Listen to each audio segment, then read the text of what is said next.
This is the Joe Gaither Show on BamaCentral.com.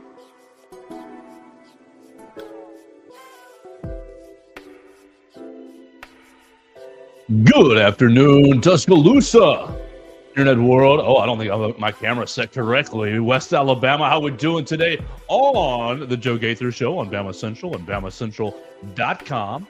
You're watching us on Bama Central and BamaCentral.com. The Joe Gaither Show on YouTube, Facebook, Twitter, on Spotify, Apple Podcasts, and Amazon.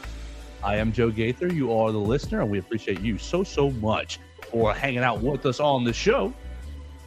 This is Wild Wednesday. We're live in the Derry Daniel State Farm Studios, starting to get you into the college football offseason, but not quite yet. Alabama still has one more game to play, the ReliaQuest Bowl. Are you going to Tampa to watch Alabama take on Michigan for New Year's Eve? We'll talk about that in a couple of days.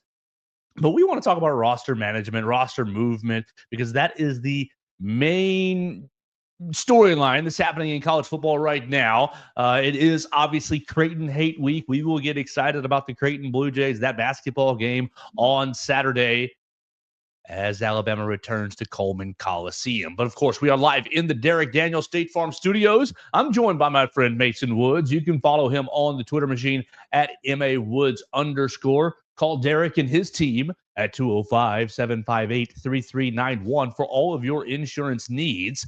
Like a good neighbor, Derek Daniel and State Farm is there. Call and see how much Derek can save you today. Mason Woods, halfway through the week, my man. Not raining today. No, how we nice doing day today? Finally got a bit of a break from the rain. It's nice. I mean, I'm doing pretty good. It's been a pretty slow week, honestly. You know, no Bama basketball, like I said, till Saturday.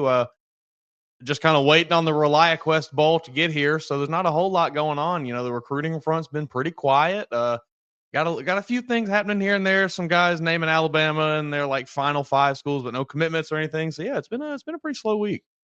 All right, let's start with what you just talked about, Alabama basketball. You said basketball not here till Saturday. That's right. Oh, we had big news yesterday with Alabama basketball. AJ Dybantsa choosing BYU over Alabama, and we talked about it on the program yesterday. We alluded to an alleged $7 million NIL deal, and we think Alabama's offer was right around $3 million. Okay, that's great. We're over the emotion of losing Dybantsa, and we don't need to talk about what it means for Alabama and how good it is to be in the finals again. Mm-hmm. What we didn't talk about yesterday, Mason, was reporting from Field of 68. AJ Dybantsa and his family reportedly signed their national letter of intent with BYU 3 weeks ago. Yeah. That is, I mean, loose lips sink ships, man. Like they are running a tight ship over there at BYU, I guess. Certainly a tight ship, but I'm angry. I'm mad on the behalf.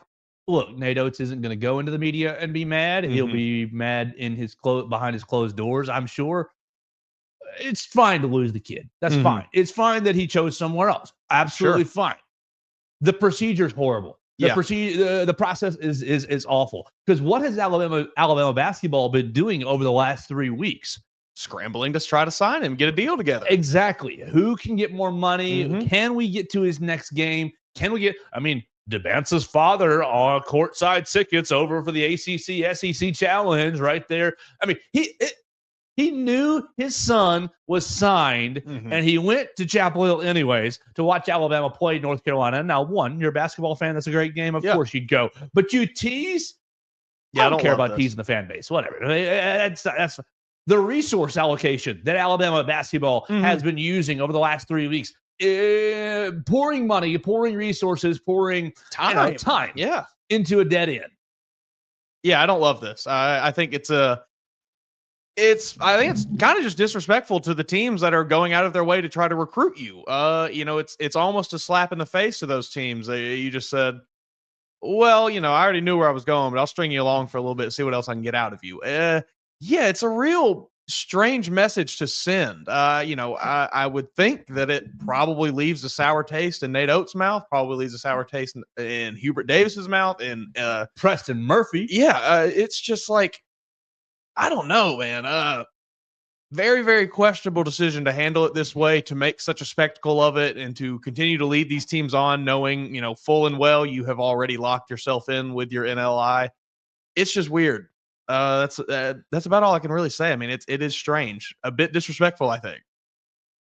Exactly. I mean, look, choose any school you like for any reason. Sure. I don't care. NIL, playing time, opportunity, academics, women, whatever. I don't care. Doesn't matter. It really doesn't matter.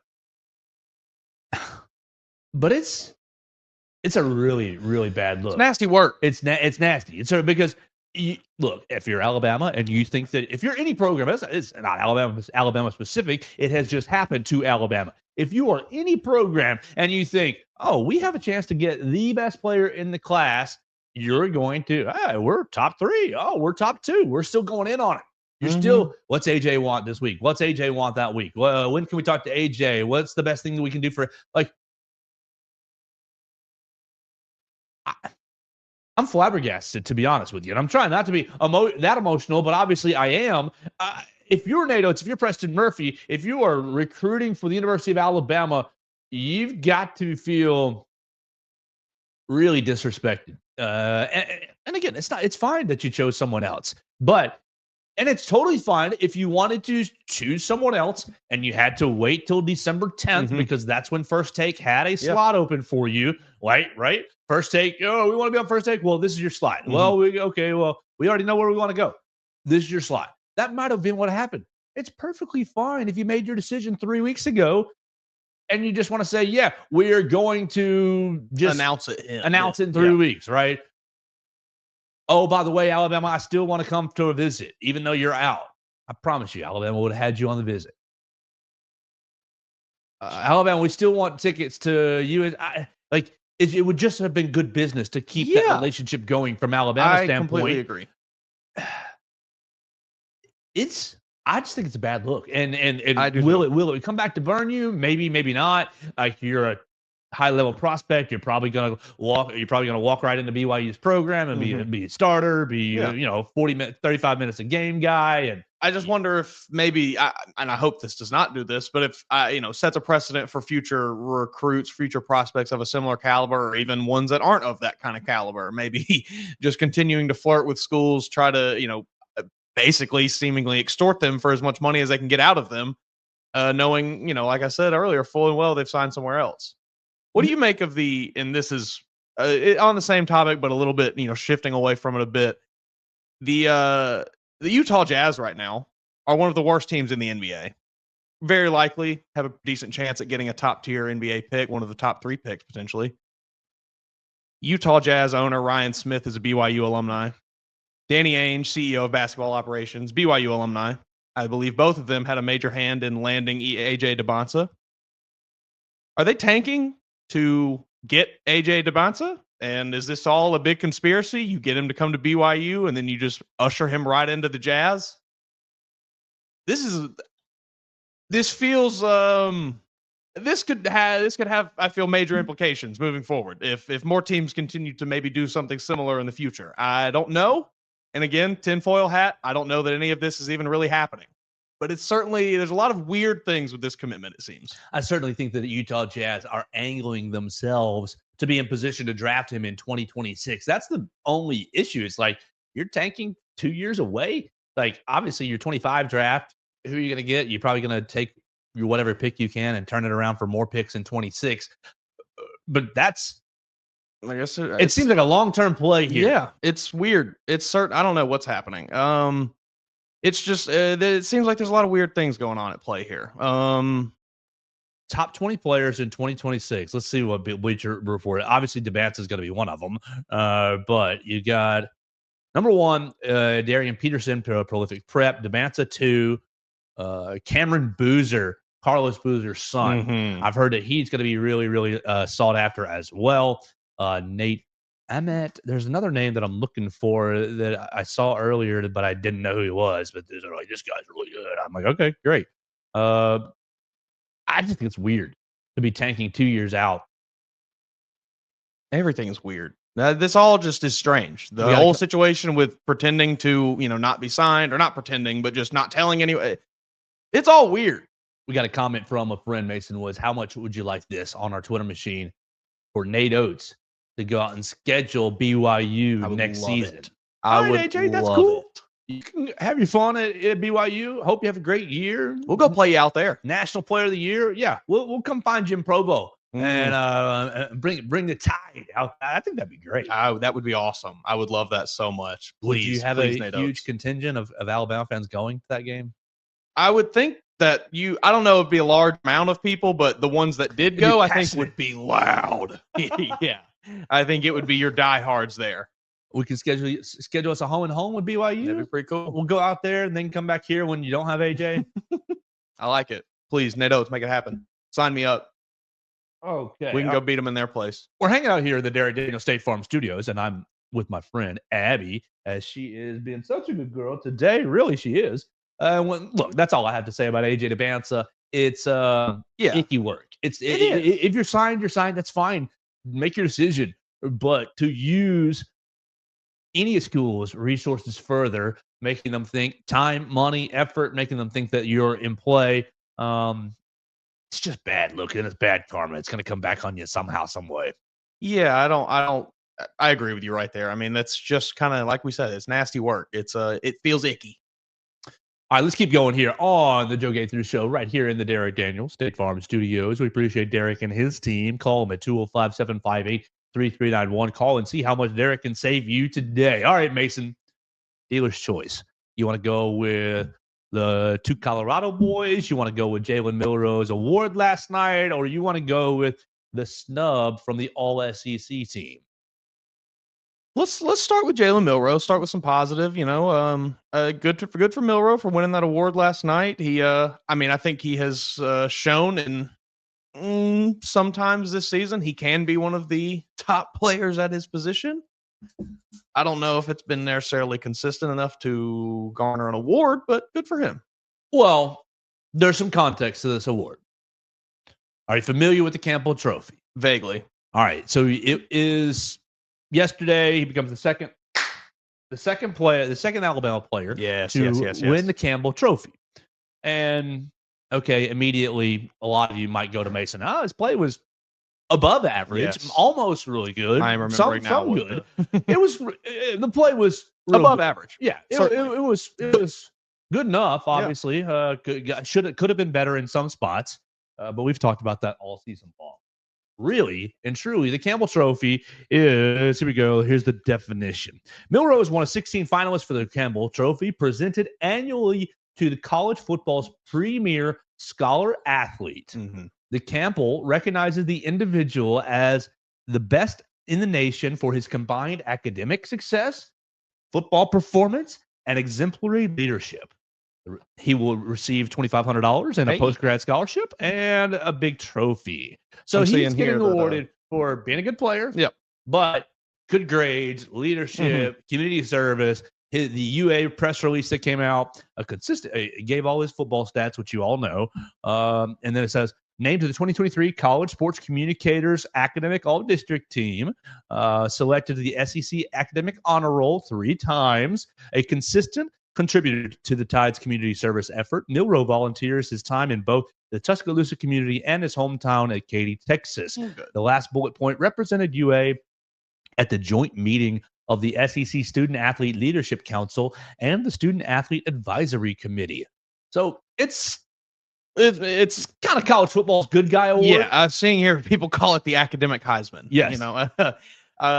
This is less of a on-field award and more of an off-field award, certainly. You got to be a good player. Yes. To be in the conversation, you got to be good, but then to win it, it's all about the stuff you do off the field. And Jalen Milroe does a lot of great things off the field. Everything I have ever seen about him, every interaction I've ever had in any sort of press conference or anything has always been extremely positive. He seems like a very, very nice guy.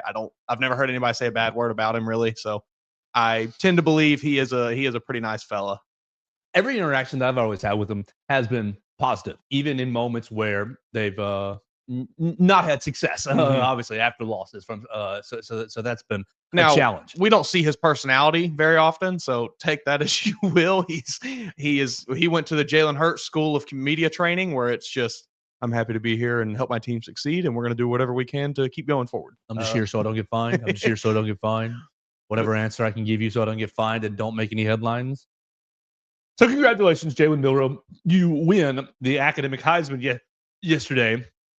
Let me go into just a concept. He wins the academic Heisman. The only other player from Bama to win it, Barrett Jones. Barrett Jones. Did you notice? Oh, well, because he won the award, maybe it got announced 8, 9 o'clock, something like that, somewhere in there. And it's just, where do you stand on this, Mason? Because Jalen Milroe, you're seeing all the fake tweets over the last day and a half. I'm coming back. I'm leaving. I'm transferring. I'm this. They're all fake tweets. Yep. We don't know what he's doing. Yeah. Hasn't made a decision. We all have an idea what he might do, but nothing's been announced. So if you've seen a tweet and you said, Jalen Milroe is coming back, that's not a real tweet.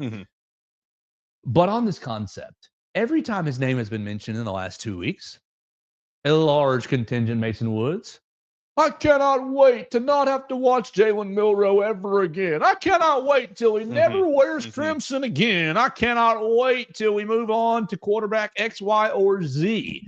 And that just gives me just disgust. Yeah.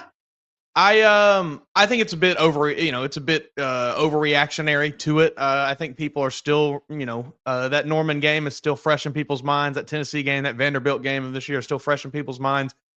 And, it's the nature of football that the quarterback is the easiest person on the field to blame.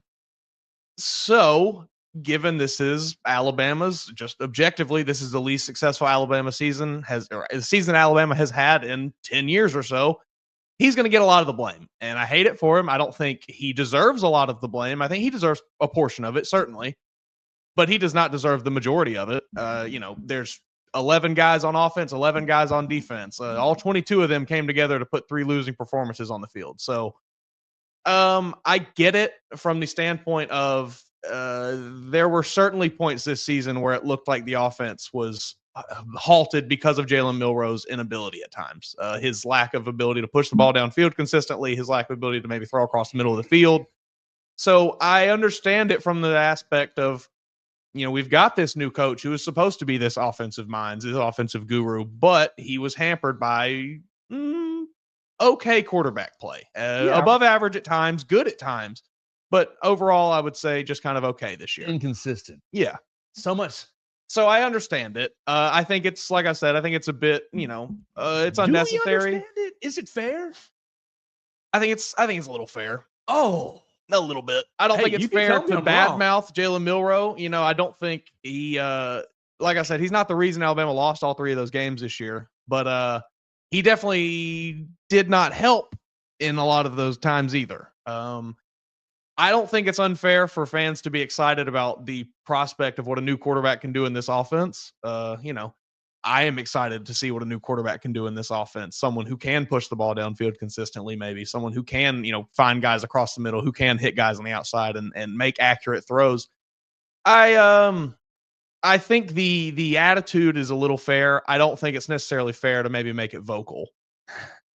Okay. You can feel that, because I feel it a little bit. Jalen, we've talked about, it was like an abusive partner almost this year at times. It was, oh, you're so awesome, you're so amazing, but then, 3 interceptions. It's just like he kept bringing me back in, and I wanted to root for him, but then he lay an egg on the road in Norman. So it's just very hard. I love Jalen Milroe. Like I said, I think he is a great guy. I think he has been a great face for the Crimson Tide. He's been a great representative of Alabama in his time here. But that being said, I understand why some people are ready for him to move on. All right. So as you're talking, I'm searching my own feelings. And you said, I think it's fair to be excited about a new quarterback. And I'm like, ooh, that hit me, as I am. I'm excited about this quarterback competition. I am. I think, oh man, you might have some. The quarterback play might look incredibly different next year. Yeah. Because of style. But look, we talked about it last week, and we talked about it Monday. We talked about it Friday about the college football playoff selection, and Monday. I'm an emotional person. Yeah. And probably, if I'm honest with myself, probably a little emotionally weak.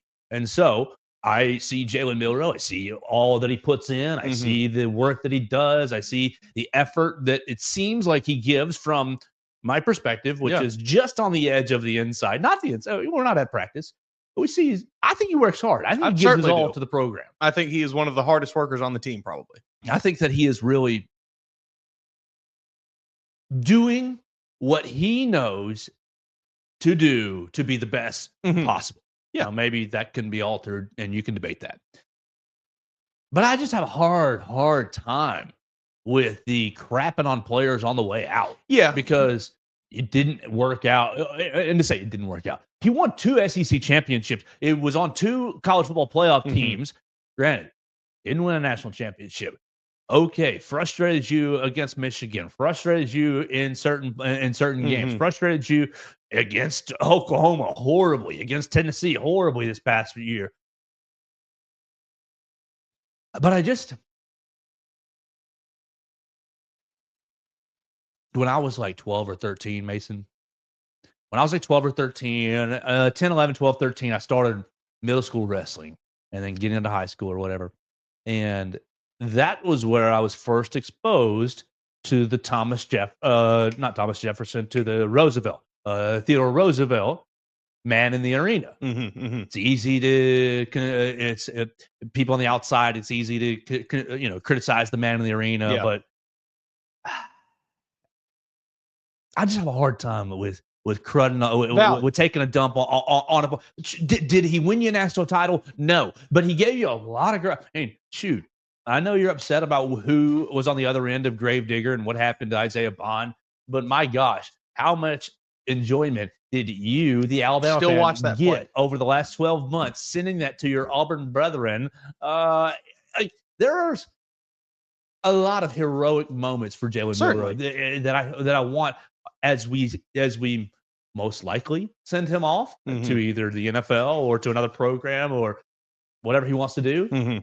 I want to remember the entirety, not just the stink bomb in Norman, but the entirety of wow, there was some highlights as well. I mean, my mans went out to Texas A&M last year and took their souls on the road, essentially, with a bunch of B-level receivers, throwing the football for everybody who says you can't win with his arm. Like, he's got a lot of good memories. Dude, I think the good outweighs the bad with Jalen Milroe. Unfortunately, the bad did come at some really, really unfortunate times. It was like the bad performances came in just spots where you really absolutely could not have them sometimes. But all that to say, I still think, there's more good there than there is bad. And have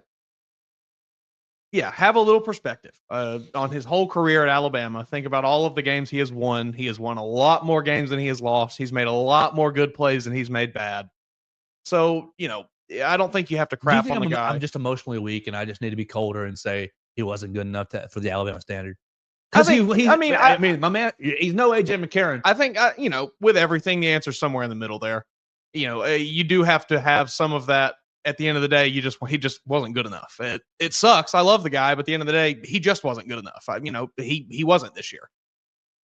But he worked his tail off. Like you said, he, as far as we know, has done everything in his power, everything that he knows to do to try to be a better quarterback. So you can't fault him for not being one if he did everything to be a better one. It just didn't play out for him. All right, let's keep it going on the Joe Gaither Show. We're going to talk about the SEC selections, all SEC selections in just a moment, and 2 players who were horrifically left off the list. Before we do, we want to tell you about our friends, Purple Turtle Roofing. They're the most reliable residential roof replacement company in Alabama and Mississippi. Purple Turtle Roofing, whether it's addressing leaks, storm damage, or general wear and tear, Purple Turtle Roofing is going to be there to deliver exceptional roof repair for your property. They're the leading expert in local residential roofing solutions, specializing in providing unparalleled service and quality craftsmanship for all your roof replacement needs. Call Dustin Foley and his team today at 877-PT-ROOF-5 for your free roof inspection. That's 877-787-6635 to schedule your appointment, and one of the qualified employees will come check out your roof for free and make sure you're prepared for any and all of life's storms. You can check them out online today at roofturtle.com. Mason Woods, SEC's all SEC team. The coaches put out their. Were the coaches watching any football this year? I don't know. I do not know. I don't know what happened here. 6 Alabama players did get named to the All-SEC team. The coaches put out their SEC team yesterday. Where's my Alabama list? Okay, she put this in a little convoluted spot. Yeah. Offensive lineman Tyler Booker, linebacker John Campbell, Malachi Moore, and Ryan Williams were all first-teamers. Caden Proctor and was named on the second team, and Deontay Lawson was named All-SEC third team. Okay, great. Good years for all 6 of those guys. Mm-hmm. Quarterback Jackson Dart was named first team. Fair. Okay, that's awesome. I got some problems with these first team receivers. I do. Luther Burden does not belong on this list. Luther Burden is a great receiver. He will be a top tier. He will be a top probably 20 NFL draft pick this year. He was not even top 10 in the SEC in receiving yards this season. No, it's just respect. They're just giving him. I do not respect. care about that. It is about what you did on the field this year. Where this is the college football playoff conversation all over again. It's not who deserves to be on the first team, because if it was about who deserves to be on the first team, Jalen Milroe deserves to be on the first team. He's worked his ass off for 3 years to get there. This is just ridiculous. It's Luther Burden. Like I said, you're a very talented receiver. You will be a first-round draft pick. You do not belong on the LCC first team this year. I'm looking at receiving stats. Andrew Armstrong from Arkansas, over 1,100 receiving yards. He gets a second team nod. That's ridiculous. Leads the league in receiving. Keandre Lambert-Smith from Auburn, again, over 900 yards receiving this year. 300 more than Luther Burden had. 8 touchdowns. Kevin Coleman from Mississippi State. Are you taking up for an Auburn Tiger? I'm taking up for the top 10 receivers in the SEC that did not get named. the number 10, Aaron Anderson, has 140 more yards than Luther Burden had. Little Aaron Anderson? This is just insane. Who made these lists? It seems like all of these coaches sat down and they said, well, let me just pull up the preseason list, transfer it on over. That's it. It's like, don't stop asking coaches to do this. Please stop. Because here's what happens. Eli Drinkwitz gets the email, or it goes to his office manager, right? He gets the email from the office, the conference office, with the little PDF. Yep. Pull it out. Little Google form or whatever it is. Right. And you know what he does? No, not even that. He says, Glenda, fill this out for me. Yeah, you're probably right. And Glenda says, let me just look online. Who's doing really well? He says, Glenda, fill this out. Don't make me look bad. Just send it back by 5 o'clock. Because it's so beneath these coaches to do this. It is such a waste of time for them in the grand scheme of what they have going on during the day. We talked about it yesterday, like, especially this time of year when you have 100 kids out there that you don't know what they're doing next year. You got to re-recruit every one of them. It's insane. This is.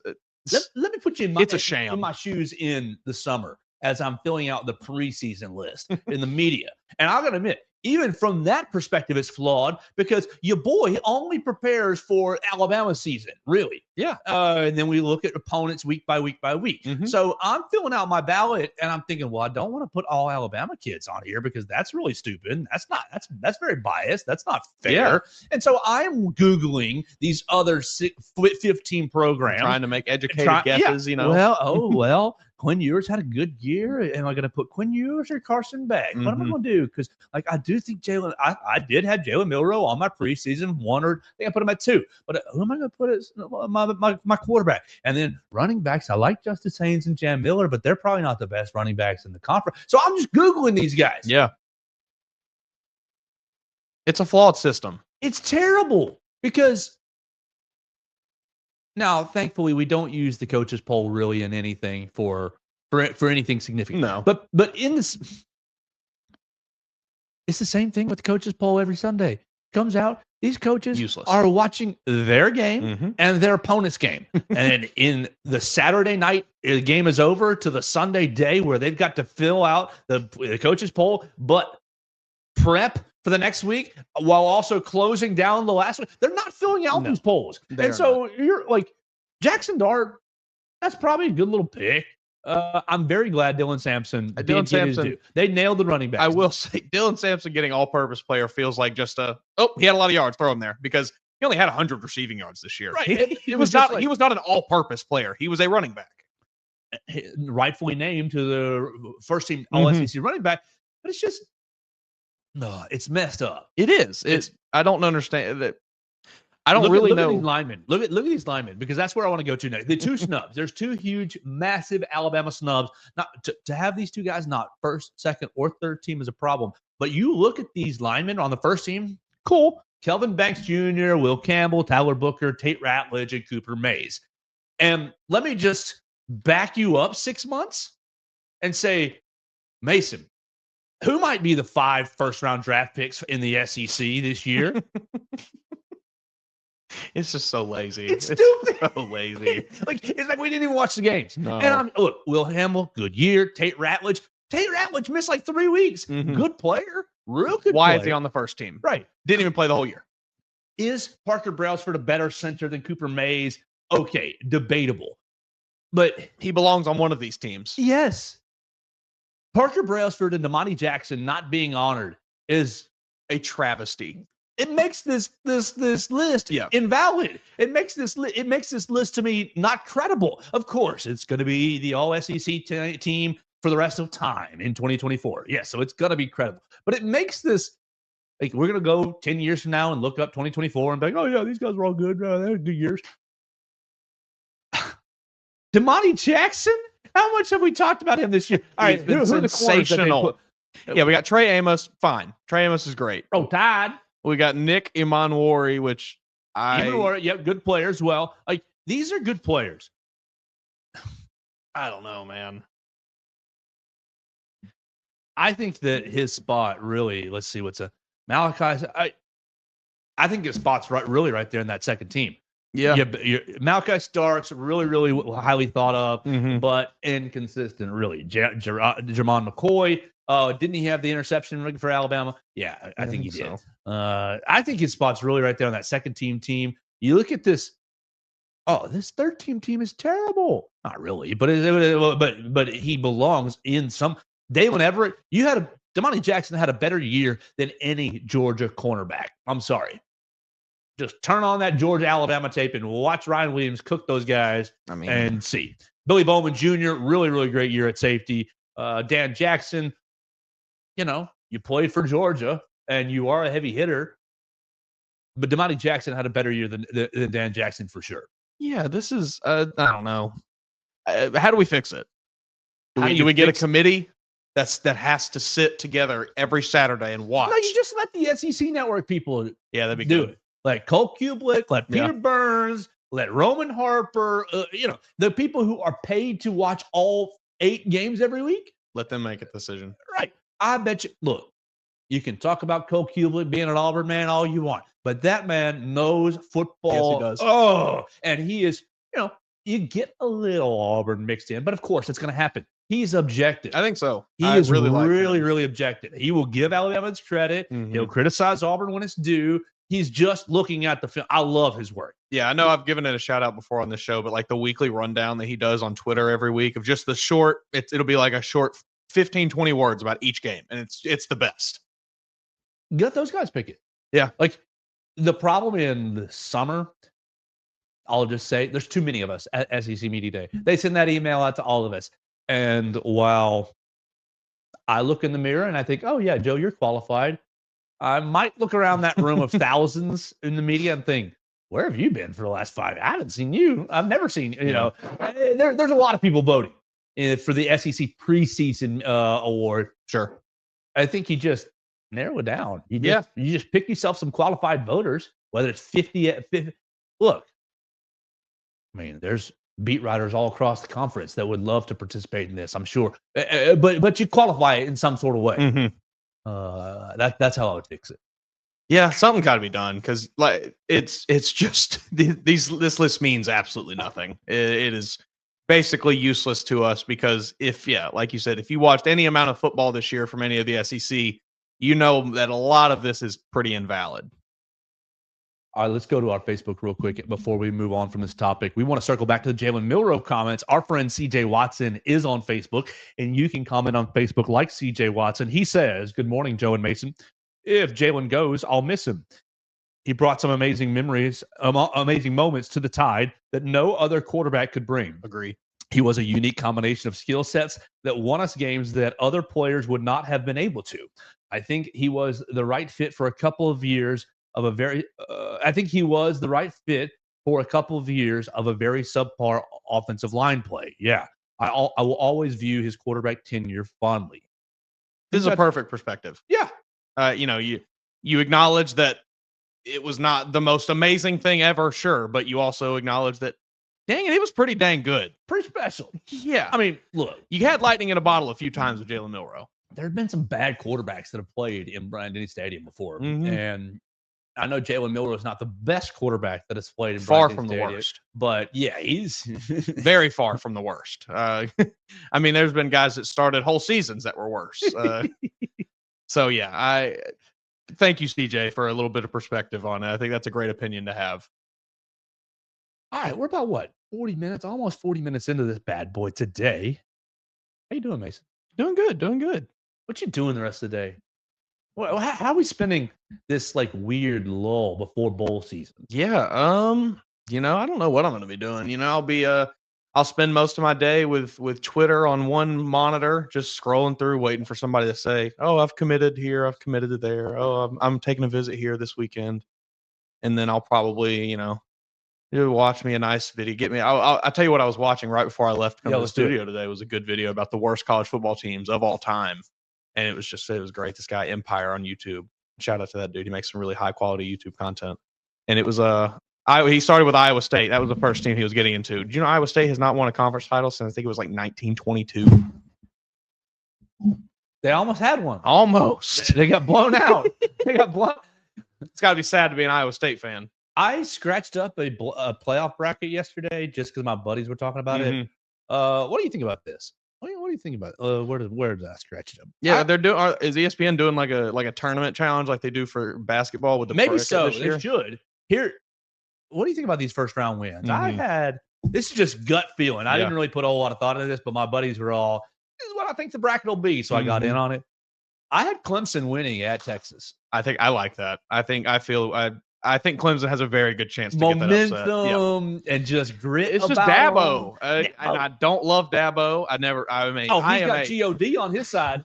I am a never Dabo. I am in the never Dabo camp. Do not ever bring him anywhere close to Tuscaloosa. But he's taking his NIL and G-O-D out to Austin, Texas. They're playing well. I got to give it to ATX to make it all. It was. I like Clemson in that game. I still think Texas is soft. Yeah, and I don't think Clemson is soft. Yes, it's soft. It's Ohio State. Talent coming out the creases. I put Tennessee beating Ohio State as well. I think Tennessee will just wear them out. I had Penn State beating SMU at home. I had Indiana going to Notre Dame and winning. Penn State and SMU is interesting. I think SMU has a chance just because of how explosive they can be on offense. If they can get going and start, hitting some deep shots, getting some explosive plays, they have a chance to where I think they have a chance to make that game interesting because I don't think Penn State can really play from behind that well. Obviously, they put up a fight against Oregon. They went down early, made it a little close, but Oregon just put the foot on the gas and, stomped on their throats for the rest of the second half. So I don't have a lot of faith in Penn State if they get down early. So if SMU can jump on them, they got a chance, but that's their only chance. All right, I had Arizona State beating Clemson in the next round, Oregon, Penn State beating SMU, Georgia beating Indiana. So my final four was Arizona State, Oregon, Penn State, Georgia. Semifinalists, Oregon, Georgia, Oregon over Georgia in the title. I think I like that. I think it depends a lot on what we're going to see out of Gunnar Stockton. So how much time do I have before – oh, hey, lady. Before I have to, lock that in? Can I wait all the way to, the 19th? I think so. Okay, bet. I think I like Georgia. I don't know. I like Oregon to win over Georgia. It is like I said though. It's Gunnar Stockton is a very interesting factor. I think for the Georgia Bulldogs. Talking about installing run game action for him. No, he said, Georgia needs to install the Vanderbilt, Oklahoma split zone run quarterback run plays. Do it. Just stomp on their throats. I don't. It's just like I said. It's very interesting. I don't know. I wasn't there on the field. I didn't talk to any players. Haven't talked to any players. But it just seemed like watching that SEC championship. There was a noticeable like morale shift among the team when Gunnar Stockton got in the game and started making some plays, and almost as if everybody was kind of sick holding Carson Beck's, dead weight behind him. That's what. So this could be a Georgia team, a Georgia team scorned almost, where they're going to go on a tear here. I'm glad that you noticed that as well, because that was when I first texted to my friends and said, "Does it look like the Georgia players they started playing a lot harder for Gunnar than they were for Carson Beck? Like they didn't like him." You remember the Coach Saban line? The team will always tell you who the starting quarterback is. I think they might have told Kirby on last Saturday night. I mean, I was looking at, I don't think I could find it right now because it's been hours since I saw the tweet, but I saw somebody, and it was, breaking down the actual, like, in-depth, very analytical statistics of, average target depth, all the things for Carson Beck this year. And he has been atrocious this season. I mean, he basically broke it down to red, orange, green, blue. For blue if you're in the top 10, green if you're top 25, and so on and so forth.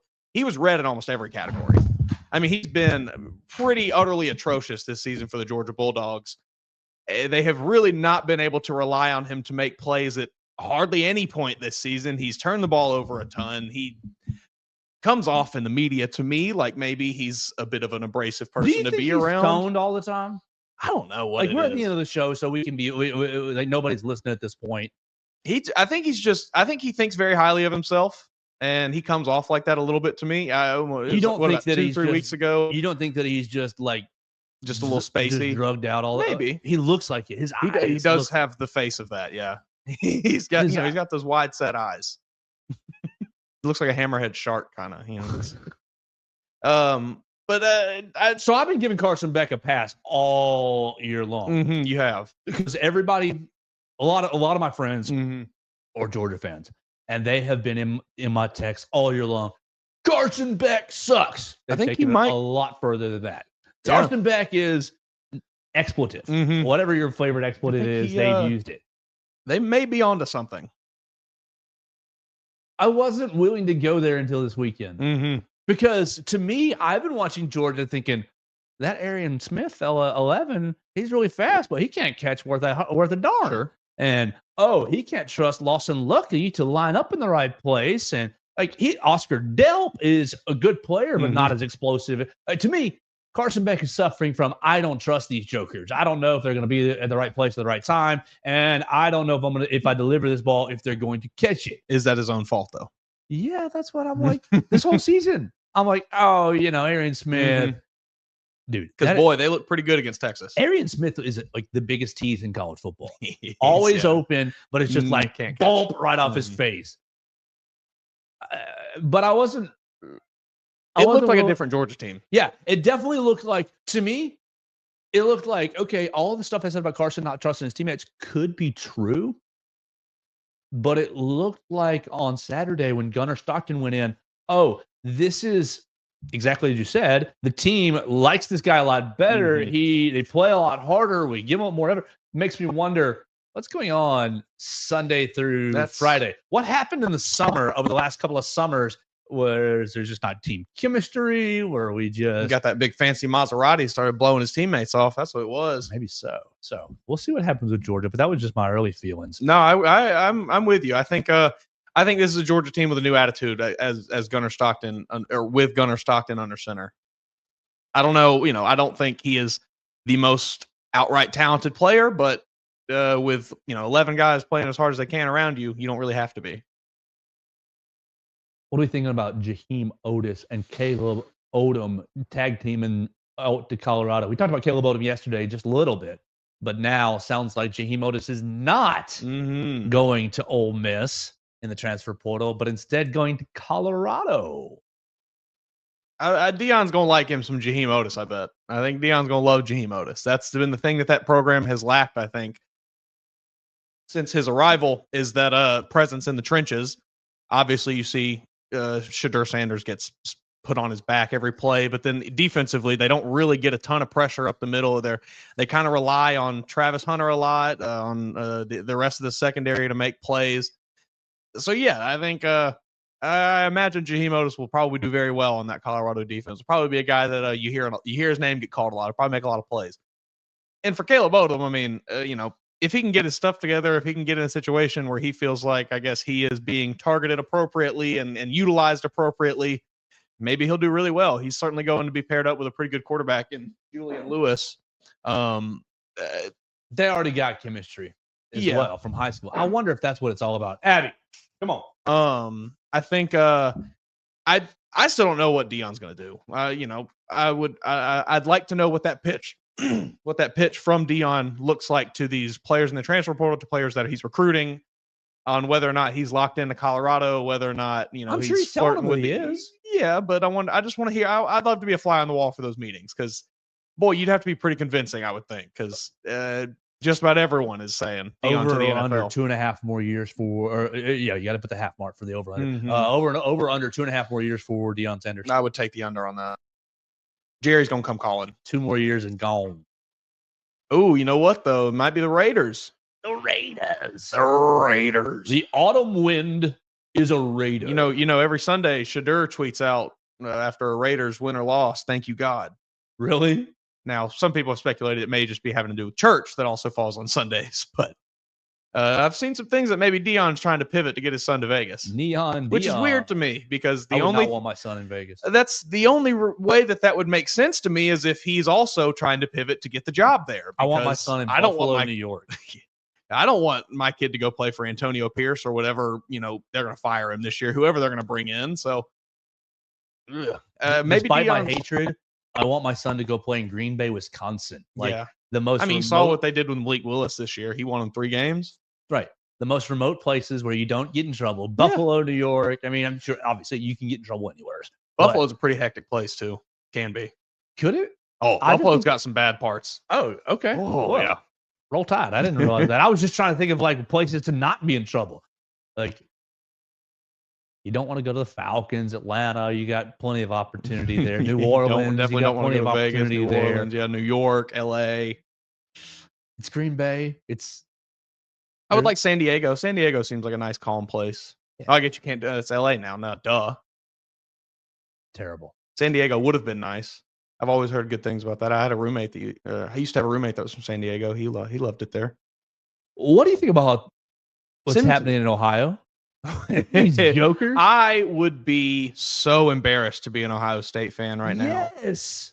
I mean, tell the people who haven't seen the headline. OHIO Sportsmanship Act, I think is what it's called, was introduced into Ohio today. I don't remember who it was that signed off on it, but essentially it will make it a felony act to plant your team's flag on the horseshoe field. I don't know if this applies to, I don't know if this goes down to like the high school level in Ohio up to, I don't know if it's going to apply to the Red Hawks over there or the Bobcats, but it's just ridiculous. Oh man. I've got a story about it now. Ohio State Republican Representative Joshua Williams introduced the OHIO Sportsmanship Act, the law being proposed in wake of the number of flag planting incidents around the country following college football games. Here's how it reads, quote, "No person shall plant a flagpole with a flag attached to it in the center of a football field at Ohio State Stadium of the Ohio State University on the day of a college football competition, whether before, during, or after the competition. Whoever violates this section is guilty of a felony of the 5th degree." Now, in the state of Ohio, a 5th degree felony comes with a prison sentence of 6 to 12 months and could be a fine of up to $2,500. What are we doing here, folks? I mean, this obviously will not get passed or anything like that. This is all What's this joker's name? Josh Williams. That's the last time we're saying it, because that's the only reason he's putting it out. Mm-hmm. Because the only reason he's writing this up is to get his name out there. He was elected in November of 2022. You're a joker. You are a joker. He went to Toledo. He didn't go to Ohio State. This is purely just to make a name for himself. This is ridiculous. SAWFT, the soft. Look, we said it when it happened after rivalry weekend. If you don't want teams to plant flags in your stadium, win the game. Pretty simple. If they win the game and they plant, here's what I don't understand, Mason. I'm going to take the loser's perspective. I've lost the game. That's in my home stadium. Mm-hmm. Of course, I don't want the opposing team to plant their flag on my. The game is over. I've lost. Mm-hmm. The shame has happened. Mm-hmm. The shame is shaming. It is setting in. What is planting the flag or not Exactly matter at this point? It is obviously a symbolic act, and it definitely is a symbolic act of, oh, we've conquered you, blah, blah, blah. Buddy, the scoreboard says it. 42-41, 42-13, whatever the case may be. You lost the game. Yeah. So that's what, just going for pride at that point. I hate. I don't have a problem with pregame fights. I hate postgame fights. You had 60 minutes to fight these jokers, and you didn't do it. And so postgame flag fanny, dude, they are the victors. They're celebrating a win. Mm-hmm. You're not involved in that celebration. Go to your locker room and start crying. Yep. Go to your locker room, take your stuff off. Go to your locker room and kick the whiteboard. Yeah, I mean, what you want to do. But the game is over. Yeah, where was this fight on the field 10 minutes ago when you had the chance to actually change the outcome? No, this is, like you said, soft, Paul. Terrible, awful. One last thing for us. Do you see Lane Kiffin getting a little juicy on Twitter? I saw a little bit about it. He retweeted something and undid it really quick. Lane Kiffin retweeted a tweet from an Arkansas fan. Arkansas fan basically was complaining about the Razorbacks being a feeder program for Ole Miss. And they were like, why are we doing this? Everybody good that we've got goes to Ole Miss or something like that. Something of that sort. And Lane Kiffin retweets it and then undoes the retweet because obviously it doesn't look good that, hey, we're using another conference opponent as a feeder program. You got a lot of heat. Now, you brought up with Hunter Yurchek and Arkansas and the transfer portal and Lane Kiffin. Always stirring some stuff up. Yeah, I think it's just Lane Kiffin's MO. You know, he lives for the drama. He lives for the attention. He lives to make everyone a little upset at any given moment. You know, the every year they talk about the SEC coaches group chat that they have, and I'm sure Lane Kiffin is the most active poster. Who's not in the group chat? Eli Drinkowitz. Yeah, that's one. I think there's another one that's pretty obvious that's not in the group chat. Because Jeff Levy probably hasn't made it in there yet. Jeff's in there. He and Lane Kiffin are buddies. As soon as he got hired, Lane Kiffin said, "Hey, let me. This guy's cool." Ooh-wee. You know who it is? The biggest narc in the league. Shane Beamer. That's a pretty good guess. But I think that Brian Kelly is. Nobody likes Brian Kelly. They've got a 16-person chat with everyone because this is what we have to have, and it gets one text every year. Right. Good luck, guys. Yep. Maybe it's a 17-person chat with Greg Sankey. Yeah. Good luck, guys. Have a great season. And Brian Kelly every year. Thanks, Greg. Looking forward to it. And nobody else replies. But then you've got the separate 13, 12-person chat, and Brian Kelly's just out on it, and they're just roasting it. I think even then you've got, outside of that, I bet you've got your one with Georgia, Texas, Ole Miss. Probably. You've probably got ones with South Carolina, Vandy, and Florida or something. I guarantee there's all kinds of combinations of these coaches talking to each other and trying to plot against one another. And Nick Saban's in all of them. Nick Saban's in all of them, just lurking, just Oh, man. All right, we got to finish for the day. We want to thank everybody for watching us on YouTube, on Facebook, and Twitter, for listening to us on Spotify, Apple Podcast, or Amazon. We appreciate everybody who's doing that. We see a lot more numbers lately, and you make me very, very happy. Tell a friend about this show, the Joe Gaither Show on Bama Central, as we do it each and every weekday right here on BamaCentral.com. We want to thank Derek Daniel and State Farm for sponsoring the program and giving us a beautiful place to record, the Derek Daniel State Farm Studios. Call them at 205-758-3391. Call and see how much Derek can save you today. And, of course, we want to thank our friends Purple Turtle Roofing. They're the most reliable residential roofing replacement company in Alabama and Mississippi. Call Dustin Foley and his team at Purple Turtle Roofing today for all your roof replacement need. We'll get out of here for the day. We'll be back on a Thursday, getting you closer and closer to this Alabama-Creighton basketball game on Saturday. We'll talk to you on Thursday right here on the Joe Gaither Show on Bama Central and BamaCentral.com. Thanks for joining us on today's edition of the Joe Gaither Show on Bama Central. Keep up with Joe on all his social media pages at Joe Gaither 6. Subscribe, rate, and review the show on Spotify and Apple Podcasts, and be sure to read us daily at BamaCentral.com.